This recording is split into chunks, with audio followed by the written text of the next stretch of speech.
My name is Taylor. I've replayed that night in my head 1,000 times, analyzing every choice I made, every red flag I ignored. It's been 8 months since it happened, and I still wake up in cold sweats, still flinch at unexpected sounds. It started with something so simple, my car breaking down on Route 16, about 30 miles outside of Millfield. It was just past 9 p.m. on a Tuesday in October.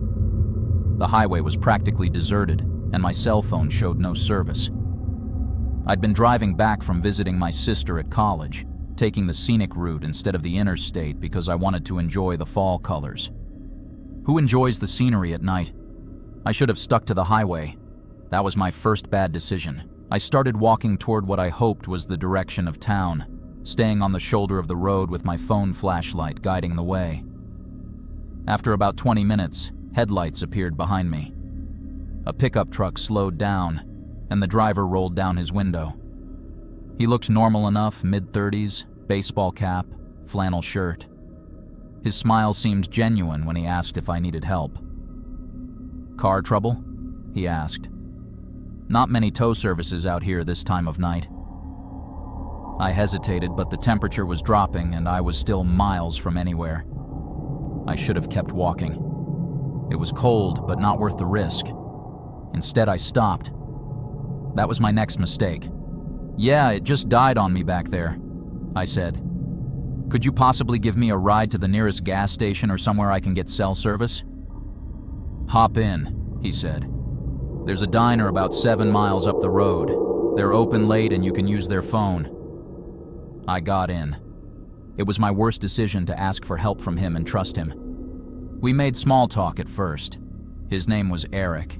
He worked construction, lived in the area his whole life. Nothing that set off alarm bells.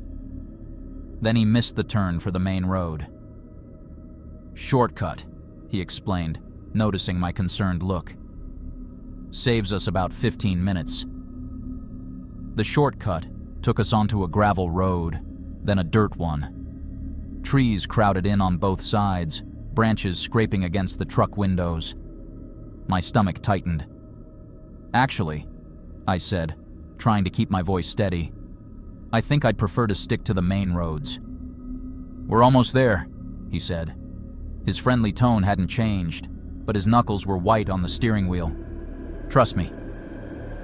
We pulled up to what looked like an old hunting cabin. No other buildings in sight. No lights except the truck's headlights illuminating a wooden porch with peeling paint. "This isn't a diner," I said, stating the obvious. "No," he agreed. "But I've got a landline inside you can use. Cell reception is terrible out here. Power's spotty too, that's why it's dark." Every instinct screamed at me to run. But where would I go? Dark woods surrounded us.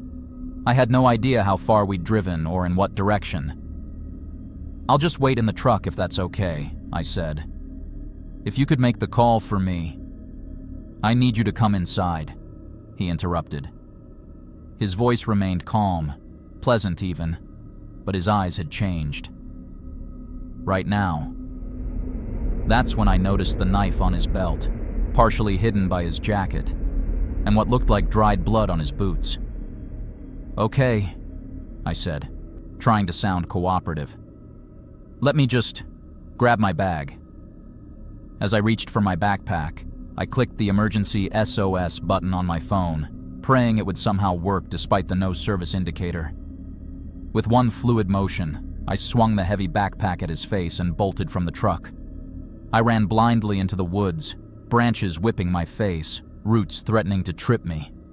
Behind me I heard him shouting, then the sound of pursuit crashing through the underbrush. I found a shallow creek and splashed through it, hoping to throw him off. Then I huddled under a fallen tree, trying to control my breathing. His flashlight beam swept through the trees, coming closer, then veering away. For 3 hours, I played this deadly game of hide and seek, changing directions, doubling back, keeping the North Star on my right as I tried to make my way back to the highway. All the while I could hear him searching, sometimes calling out in that same friendly voice that now made my skin crawl. I'm just trying to help you. It's dangerous out here alone." Near dawn, I stumbled onto a paved road and flagged down a delivery truck. The driver took one look at my scratched face and torn clothes and called the police. When the officers took me back to my broken-down car, it had been tampered with, wires pulled from under the hood. It hadn't broken down by chance. Later, they searched the cabin and found evidence linking Eric to 3 missing persons cases in the area, all stranded motorists. They found my emergency SOS had actually gone through despite the no service indicator, which is how they narrowed down the search area so quickly. They still haven't caught him. The cabin wasn't his. He'd broken into it weeks before. The real owner had been out of town. The truck was stolen too, with swapped plates. I check the locks on my doors and windows obsessively now. Sometimes I think about how close I came to being just another missing person flyer. How many bad decisions nearly cost me everything. My name is Casey. 4 months ago, I made a series of choices that led to the worst night of my life. I'm sharing this story as a warning, though I still have trouble talking about it without my hands shaking. It was a Friday night in June. My roommate had left town for the weekend, and I was scrolling through social media when I saw that an acquaintance from my economics class, Vince, was hosting a house party. We weren't close friends, but we'd worked on a group project together, and he seemed nice enough. The post said to bring friends, so I texted my best friend Mia to see if she wanted to go. "Can't tonight," she replied. "Family dinner. Don't go alone, you barely know that guy." I almost stayed home, but after a boring week of summer classes and work, I craved something fun. The little voice of caution in my head grew quieter as I convinced myself it would be fine to go for just an hour, have one drink, meet some new people. Vince's house was in a neighborhood I wasn't familiar with, older homes converted into student rentals about 3 miles from campus. I took an Uber there, not planning to drink much, but wanting to be safe. At least I did one thing right. The party was already crowded when I arrived around 10 p.m. Music blasted from speakers in the living room, and people spilled onto the front porch and backyard. Vince spotted me and seemed genuinely happy I'd come. He introduced me to a few people, then offered to get me a drink. "I mixed up some specialty cocktails," he said. "They're a hit." He returned with a red plastic cup filled with something fruity that masked the taste of alcohol. I took it without a second thought, not watching him prepare it, not thinking to ask what was in it. The drink hit me harder than it should have. After about 20 minutes, the room started spinning slightly, and sounds became muffled. I'd only had the one drink and felt way too impaired. I headed to the bathroom, splashing cold water on my face. When I looked in the mirror, my pupils were dilated, and I struggled to focus. Something was very wrong. I realized with growing panic that my drink must have been drugged. I needed to leave immediately. I fumbled for my phone to call an Uber, but my fingers felt clumsy and uncoordinated. Before I could complete the request, a knock came at the bathroom door. "You okay in there?" It was Vince. "Not feeling well," I managed to say. "I think I'm going to head home." When I opened the door, Vince was standing there with another guy I hadn't met. They exchanged a look that made my blood run cold. "You can't leave yet," Vince said, his friendly demeanor gone. "The party's just getting started. Why don't you lie down upstairs for a bit?" "No, I need to go," I said, trying to step past them. The other guy blocked my path. "You're in no condition to go anywhere." I noticed then that the party had thinned out considerably. The music was still playing, but the house seemed emptier. How long had I been in the bathroom? "My boyfriend is on his way to pick me up," I lied. "He'll be here any minute." "You didn't call anyone," Vince said, grabbing my wrist. "Give me your phone." In that moment of clarity that sometimes cuts through even the most drug-induced haze, I remembered the self-defense class my dad had insisted I take before college. I drove my knee up hard, catching Vince in the groin. As he doubled over, I shoved past him and ran for the front door. The other guy caught the hood of my sweatshirt, yanking me backward. I twisted free, leaving him holding the sweatshirt as I stumbled onto the front porch in just my tank top. A group of people were walking past the house, more partygoers arriving. I ran straight to them, falling into step beside a girl about my age. "Please help me," I gasped. "Those guys drugged me. I need to get out of here." She must have seen the terror in my eyes because she immediately put her arm around me. "She's with us," she told her friends firmly. "Change of plans. We're taking her home." They led me away quickly, as Vince appeared on the porch shouting that I was his girlfriend and had too much to drink. My rescuer, Emma, called an Uber to take us to her apartment. Her roommate was a nursing student who recognized the signs of a date rape drug and insisted on taking me to the emergency room. The hospital confirmed GHB in my system. The police took my statement, but when they went to Vince's house, he and his roommates were gone. They'd cleared out completely, leaving the rental empty. A trace on Vince revealed he'd used a fake name at the university and forged documents.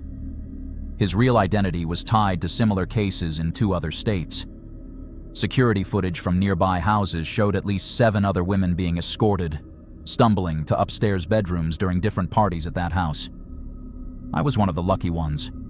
I still have nightmares about what might have happened if I hadn't gotten away, if that group hadn't been walking by at exactly that moment. I've deleted all my social media accounts and changed my phone number. I never go anywhere alone, and I never accept drinks I haven't seen prepared. My name is Jordan. What happened to me last winter still gives me nightmares. I've spent months in therapy trying to process it, and I'm sharing this now as a warning to others. I was working as a delivery driver for a local restaurant, picking up extra shifts during the holiday season to save for a trip I'd been planning. It was a Thursday night in December, cold but not yet snowing, when I got an order for a delivery to a remote address about 15 minutes outside town. The GPS took me down the main highway, then directed me onto a series of increasingly narrow rural roads. The houses became fewer and farther between until I was driving through dense woods, with just my headlights cutting through the darkness. The delivery address was supposed to be just ahead, but all I could see was more forest. I slowed down, searching for a driveway or house number, when my GPS lost signal. Great. I tried calling the customer, but couldn't get through. After driving a bit further and finding nothing, I decided to turn around and head back to the main road to see if I could get reception again. That's when I spotted a dirt road branching off to the left with a small handwritten sign that might have been an address. I hesitated, then turned onto it, thinking it might be a private drive leading to the house. The road was rough, with branches scraping against my car. After about a quarter mile, it opened into a small clearing where a rundown trailer sat, windows dark except for a single light near what looked like the front door. I parked and grabbed the food, approaching cautiously. Something felt off, but I told myself I was just being paranoid. It was my job to deliver the food, and I needed the tip. I knocked on the door. No answer. I knocked again, louder. "Hello? Food delivery." The door creaked open slightly, but no one appeared. The interior was dark. "Hello?" I called again, peering inside. Suddenly, I heard a vehicle starting behind me. My car. I spun around to see someone in the driver's seat, headlights flaring to life. I dropped the food and sprinted toward my car, but it was already reversing quickly down the dirt road. My phone, wallet, and keys were all inside. Standing alone in that clearing, watching my taillights disappear, I felt a wave of dread wash over me. I turned back toward the trailer, only to see 3 figures now standing in the doorway. "Looks like you'll be staying with us tonight," a man's voice called out. I didn't think twice. I bolted into the woods, running blindly away from the trailer, away from the voices now shouting behind me. I could hear them crashing through the underbrush in pursuit. It was pitch black under the tree cover. I tripped over roots and got slapped by branches I couldn't see, but kept moving, driven by pure adrenaline. After what felt like forever, I couldn't hear them anymore. I slowed to catch my breath, trying to orient myself. The temperature was dropping rapidly, and I had only a light jacket. I had no idea which direction led to a road or civilization. Using the moon when I could glimpse it through the trees, I tried to maintain a straight line.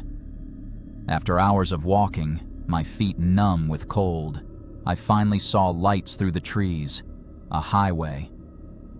I emerged from the forest just as a state trooper was driving past. When he saw me stumbling onto the shoulder, dirty, bleeding from scratches and half frozen, he immediately stopped. The story I told him sounded crazy even to my own ears, but he radioed it in. Within an hour, additional police units were searching the area. They found the trailer, but it was empty. Signs of very recent departure, food containers still warm. They also found my car abandoned at a bus station 30 miles away, wiped clean of fingerprints. What they discovered later was worse. The property records showed the trailer was owned by someone who'd been dead for 3 years. The food order had been placed using a stolen credit card and a burner phone. When they finally got a warrant to thoroughly search the property, they found a hidden cellar beneath the trailer. Inside were personal belongings of at least 7 different people. Driver's licenses, phones, jewelry, and tools. Surgical tools. The detective later told me they believe I'd stumbled upon a group that had been operating in the area for years, luring delivery drivers and stranded motorists to isolated locations. "You're the only one we know of who got away," he said. "They still haven't caught them." The physical evidence was minimal. No witnesses except me, and I couldn't provide clear descriptions since I'd only seen them in near darkness.